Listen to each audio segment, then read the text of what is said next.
শিক্ষার্থী বন্ধুরা, স্বাগতম জানাচ্ছি বিগ বস থিমের আজকের টিউটোরিয়ালে। আজকে আমরা শিখব এইচটিএমএল ফাইলে এইচটিএমএল টেমপ্লেটে কিভাবে সাবমেনু অ্যাড করা যায়। তো আমার একটি প্রজেক্ট করা আছে, সিম্পল একটি প্রজেক্ট। আমি ব্রাউজারে ওপেন করছি। এটির লুকিংটি আপাতত কেমন আছে। এখানে মেনু বারও অ্যাড করা আছে, আমার একটি। তো আমি চাচ্ছি এই মেনু বারে সাবমেনু অ্যাড করব আমরা। তো এর জন্য আমি আমার ফাইলগুলোতে আমি ডিমোভারে ওপেন করছি। আপনারা চাইলে নোটপ্যাড প্লাস প্লাস দিয়েও করতে পারেন, অথবা অন্য কোনো সফটওয়্যার, কোড রাইটিং সফটওয়্যার দিয়েও আপনি এটি করতে পারেন। তো আমি এটি ডিমোভারে ওপেন করে নিচ্ছি। তো এটি আমার মেনু বার, টপ ন্যাব, যেটি আমরা যদি ফায়ারবাগ দিয়ে ধরে দেখি তাহলে আমরা দেখব এটি আমাদের আসলে মূলত টপ ন্যাব এই অংশে এটি আছে, মূলত আসলে ছিল। তো আসুন আমরা দেখে নিই। আমরা প্রোডাক্টের আন্ডারে চাইছি সাবমেনু অ্যাড করতে, বা যে কোনো ইয়াতে। তো আমি প্রোডাক্টের আন্ডারে সাবমেনু অ্যাড করব। আমাদের প্রোডাক্ট এটি নেব। তো এলআই ট্যাগের ভিতরে যেখানে এ অ্যাঙ্কর শেষ হয়েছে, ঠিক এই জায়গা থেকে আমরা শুরু করব। আবার নতুন ইউএল লিখব, ইউএল, এবং এই ইউএলটি মূলত আমাদের সাবমেনু ইউএল, এবং তার আন্ডারে আমরা এলআই লিখব, এলআই এ। আপাতত আমি হাইপারলিংক এই পেজে দিয়ে রাখছি। তো এইটা আমাদের সাবমেনু 1 2 3 এরকম করে আমরা আসলে প্রোডাক্টের নামও লিখতে পারি এখানে। যে কোনো কিছু আমাদের যেমন দরকার, সাবমেনুর ক্ষেত্রে যা যা দরকার ঠিক তাই অ্যাড করব আমরা। তো আমি বেশ কয়েকটি সাবমেনু অ্যাড করে নিচ্ছি। সাবমেনু এগুলোর নাম চেঞ্জ করে দিই, তাহলে বুঝতে সুবিধা হবে। Submenu 2, submenu 3, submenu 4, submenu 5। তো আমরা যদি এখন এটির লুকআপটা দেখি আমাদের ব্রাউজারে, তাহলে আমরা দেখব এরকম করে সাবমেনুগুলো কিন্তু চলে এসেছে। কিন্তু আমরা চাইছি যে সাবমেনুগুলো ন্যাচারালি দেখা যাবে না, মাউস নিয়ে দেখা যাবে। তো আসুন এটার জন্য আমরা সিএসএস করে ফেলি। তো আমাদের টপ ন্যাপের যে সিএসএসটি লেখা আছে, আমরা একটু ফায়ারবাগ দিয়ে ধরে দেখি টপ ন্যাপের সিএসএসটা কত নম্বরে লেখা আছে। ফায়ারবাগ এক্ষেত্রে আপনাদের ভালো হেল্প করবে। টপ ন্যাপ 29 নম্বর লাইনে আছে সিএসএস এর। তো আমি সিএসএস এর 29 নম্বর লাইনে যাচ্ছি। 29, কন্ট্রোল জি করে আমি 29 নম্বরে আসলাম। এখান থেকে এই অংশটুকু আমার মেনু কোডিং। আমি একটা কমেন্ট ব্যবহার করছি যাতে আমাদের বুঝতে সুবিধা হয়। Top nav menu style from here. কমেন্টসটি আমি শেষ করছি, এবং এটা শেষ হয়েছে কোথায় আমি দেখিনি। হ্যাঁ, টপ ন্যাভ ইউএলএ ওভার, এখানে শেষ হয়েছে। তো আমি এখানে ইন লিখে দিচ্ছি, অর্থাৎ এখানে শেষ। তো আমরা চাইছি আমরা টপ ন্যাবটাকে সাবমেনু করব। আমরা যে সাবমেনুগুলো অ্যাড করেছি সেগুলো স্টাইল করব। তো এখন এখানে খেয়াল করে দেখি, আমরা আমাদের মেনুটা আছে Depp class top nav UL LI, এই পর্যন্ত আমাদের সিএসএস লেখা আছে। টপ ন্যাব ইউএল এলআই এ, এটি আমাদের ন্যাচারাল মেনু। তো আমরা সাবমেনুর জন্য এখন যেটি লিখব, top nav UL LI UL. আমরা এখন লিখি,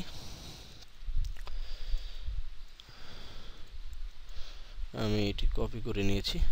top nav UL LI, top nav UL LI, তারপরে আবারও ইউএল, যেটি আমাদের আসলে সাবমেনু। আমরা এর আগে উপরে একটু কমেন্টস লিখে রাখি। Top nav sub menu start start from here কমেন্টটি আমরা ব্লক করছি। তো এটি আমাদের সাবমেনুয়াল। আমরা এটাকে ন্যাচারাল অবস্থায় দেখাতে চাচ্ছি না, এই জন্য লিখে দিচ্ছি ডিসপ্লে নান, তাহলে এটি দেখা যাবে না।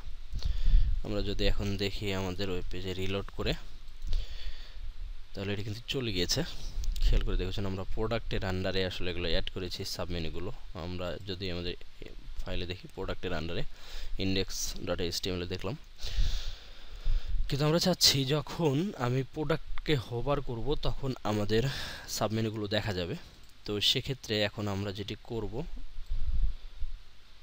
টপ ন্যাভ ইউএল যখন সে এলআইকে হোভার করবে, খেয়াল করে দেখুন প্রোডাক্ট একটি এলআই মূল ল্যাবের আন্ডারে, এই এলআইকে যখন সে হোভার করবে তখন আমাদের সাবমেনুগুলো দেখা যাবে। সুতরাং আমরা লিখছি top nav UL LI hover HOVER hover, তারপরে আমাদের যে সাব মেনু জন্য ইউএল লিখেছি সেই ইউএল, সেটি কি হবে ডিসপ্লে ব্লক, অর্থাৎ সেটি শো আপ হবে, দেখা যাবে। এবার আমরা যদি দেখি, এখন দেখা যাচ্ছে না, প্রোডাক্টের আন্ডার গেলে দেখা যাচ্ছে, খেয়াল করুন। কিন্তু আমাদের এটি মানে স্টাইলিং করতে হবে, এটি একটু ভেঙে চুরে এসেছে।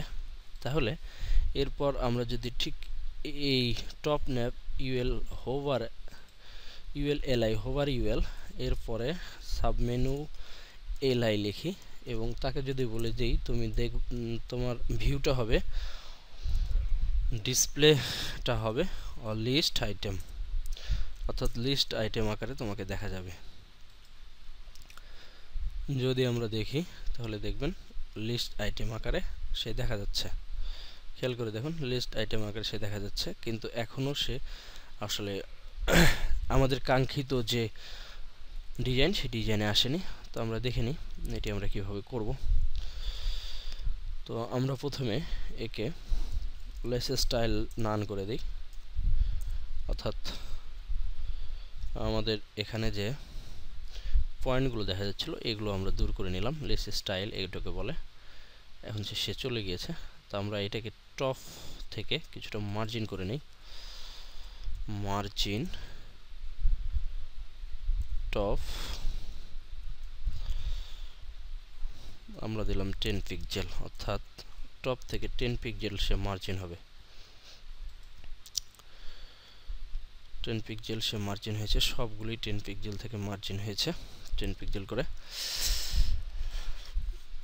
আমরা এই মার্জিনটা ইউএলকে দিই, তাহলে এলআই আইটেমগুলো মার্জিন হবে না, সেক্ষেত্রে লুকিংটা ভালো দেখা যাবে। অর্থাৎ ইউএলকে আমরা 10 পিক্সেল, সাবমেনু ইউএলকে 10 পিক্সেল মার্জিন টপ করলাম, সেক্ষেত্রে সে 10 পিক্সেল নিচে নেমে এসেছে। তো এইভাবেই দেখা গেলে তো হবে না, আমরা চাচ্ছি ঠিক প্রোডাক্টের নিচেই দেখা যাবে। সেক্ষেত্রে আমরা যেটি করব, এইভাবে ডিসপ্লে ব্লক, আমি জাস্ট আপনাদের বোঝানোর জন্য দেখালাম, এইভাবে আসলে লিখলে এটাতে অনেক প্রবলেম ক্রিয়েট হয়। তো আমরা এখন দেখব এটাকে ঠিক কিভাবে আমরা সুন্দর করে কাস্টমাইজ করে অত্যন্ত সুন্দর একটা ডিজাইন নিয়ে আসতে পারি। তো আমরা আসুন সেটি দেখি। আমরা যেখানে ডিসপ্লে নান লিখেছিলাম top nav UL LI UL, এই ডিসপ্লে নানটা আমরা তুলে এটাকে আমরা অন্যভাবে করব। খেয়াল করুন আমরা লিখব লেফট, অর্থাৎ এটি লেফটে যাবে, অনেক দূরে পাঠিয়ে দেবো আমরা, এত পিক্সেল দূরে 9999 এত পিক্সেল দূরে আমরা সেটাকে পাঠিয়ে দেবো এবং সেটার পজিশন হবে রিলেটিভ, সেটি রিলেটিভ হবে আমাদের হোভার সাবমেনু হোভারের সাথে সে রিলেটিভ হবে। এবং এখানে আমরা বলে দেব, অর্থাৎ হোভার হওয়ার পরে ইউএল যখন হোভার হবে, এলআই যখন হোভার হবে এবং সাবমেনু ইউএল যখন দেখা যাবে তখন আমরা বলবো লেফট, তখন আমাদের লেফট আপাতত হবে 0 পিক্সেল লিখছি, পরবর্তীতে আমরা প্রয়োজন মতো ঠিক করে দেবো। এবং পজিশন লিখবো আমরা অ্যাবসুলেট, অর্থাৎ অ্যাবসুলেটলি রাইট পজিশনে সে যাতে বসে। এখন যদি আমরা দেখি রিলোড করে আমাদের এটি তাহলে দেখুন এরকম হয়েছে, খেয়াল করে দেখুন এইরকম সে হয়েছে। এখন আমরা মার্জিন সাবমেনুকে যদি লেফট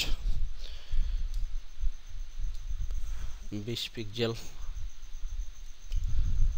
লেফটের দিকে আরও 20 পিক্সেল সরিয়ে নিয়ে আসি, আমি মাইনাস মান দিলাম যাতে সে সরে আসে। খেয়াল করে দেখুন আর একটু সরিয়ে নিয়ে আসতে হবে, আমরা 30 পিক্সেল ইউজ করছি, অর্থাৎ এটিকে আমাদের আরও বেশ খানিকটুক আমরা 40 দিয়ে দেখি। প্রোডাক্ট, হ্যাঁ এখন সে পজিশন মতো বসেছে। আমরা চাইলে যদি এই এর ওয়াইড বাড়িয়ে দিই তাহলে সে পুরো ফ্রেম জুড়ে হবে। এটি আসলে মূলত সাবমেনু সিএসএস কোডিং যেভাবে আমরা লিখব, মূলত এটি আমি আসলে আপনাদেরকে দেখাতে চেয়েছিলাম। আপনারা দেখবেন, প্র্যাকটিস করবেন।